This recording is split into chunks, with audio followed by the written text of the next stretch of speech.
পরিস্থিতি। কখনো এটা ভালো থাকে, আবার কখনো মন্দ হয়ে যায়। কখনো এই পরিস্থিতি আমাদের পক্ষে থাকে, আর কখনো এই পরিস্থিতি অনুযায়ী আমাদের চলতে হয়। কোনো বিকল্প থাকে না। কিন্তু যখনই এই পরিস্থিতি খারাপ হয়ে যায়, তখন কি করা উচিত সেই প্রশ্ন মনে জেগে ওঠে। পরিস্থিতি যখন প্রতিকূল হয়, তখন আমরা কিছু হারালে তা হারিয়ে ফেলি, ঠিক আছে, কিন্তু যা বাকি আছে সেটা আমরা আগলে রাখতে পারি।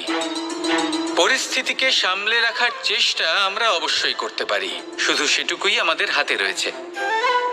কিন্তু এর থেকেও বড় সমস্যা আছে, অহংকার। কখন প্রবেশ করে আমরা জানতেও পারি না। এই অহংকার আপনাকে বুঝতেও দেবে না যে আপনি সত্যি কিছু হারিয়েছেন। আপনার কিছুই যাবে আসবে না। দেখতে গেলে